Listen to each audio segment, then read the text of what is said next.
What's up, guys? This is the 15th time I've tried to record myself, and it's not because I'm stuttering over my words. It's not because I'm not making sense.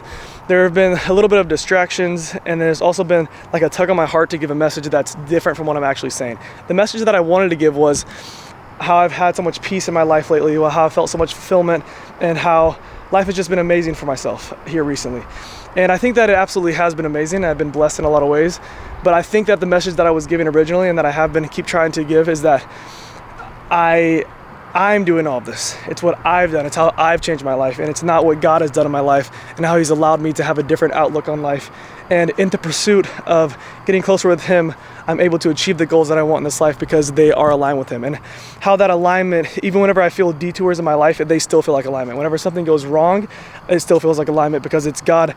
I feel like His hand is over my life more than it's ever been before. And there's grace in bad things happening. There's grace in the reason that this didn't work out, or bad things in our point of view. This didn't work out because God sees the bigger picture. He sees how this wouldn't line up in the future with what your true dreams and your true goals are. And tonight's video is going to be relatively short. I'm going to try to give a message that makes sense, but I'm also going to try to be honest with you guys and just say, I have not been, I talked about this earlier, or the other day. I've been feeling hypocritical with my message just because I've had my toe dipped in the world, and I've been trying to preach things of God, and it's just really hard to make those two things coexist because they're completely black and white. And I'm sure you guys have all heard the analogy where a man is in a field, and there's a fence down the middle, and God's on the one side, and He says that He owns all this land over here, and the devil's on this side. He owns all this over here. Sorry, I'm burpy right now. The devil owns all the things of the world, all of the cars, all the money, everything you could ever want. God on this side owns peace, owns happiness, owns all these other things you could want.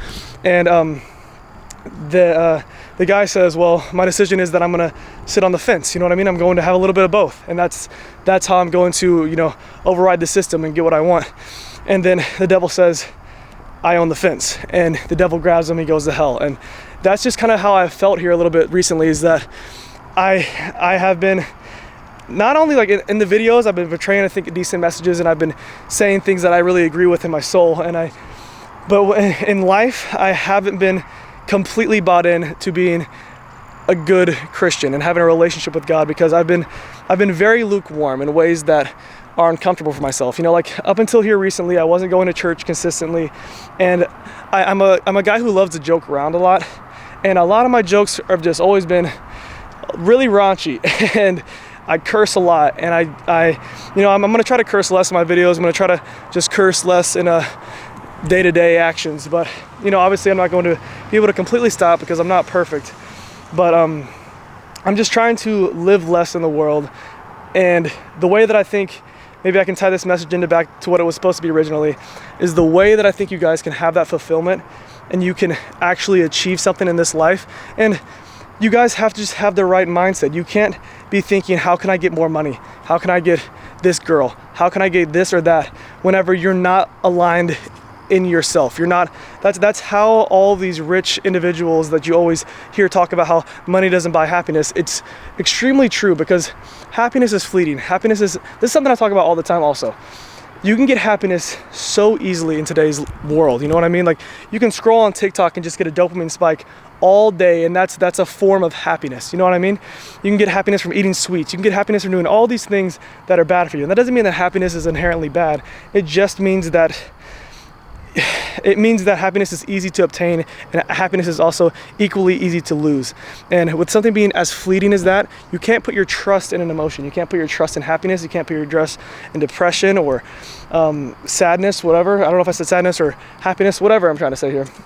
You can't put your trust in emotions, because that's how you get that feeling of emptiness. And you just have to be able to trust God through those moments and feel and understand that He has His hand over your life. And that's when those detours, or those moments where something doesn't feel like it's supposed to be aligned in the way that it has been, if you're pursuing something that is aligned with His will, it's aligned with His word, and you have a good feeling about pursuing it, it's going to be a lot easier to think that, okay, I'm going through this hardship because God's trying to test me. He's trying to make me stronger.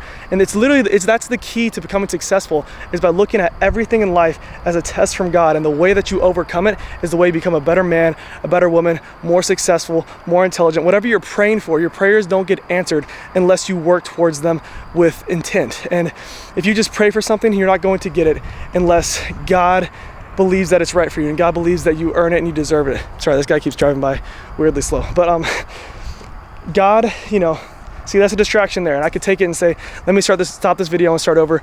Or it could be God stopping me from rambling. It could be me trying to go to a different point that I wasn't going to touch on before. And all these little distractions and these hardships in life, if you can start to look at them as tests and look at them as things that are beneficial and in your best interest, the only way you can truly do that is if you are walking in the interest and in the will of God. So that's basically my message. I'm not sure what this dude's doing. He is driving around kind of crazy. I'll go ahead and end the video here. I really appreciate you guys watching, and as always, have a blessed one.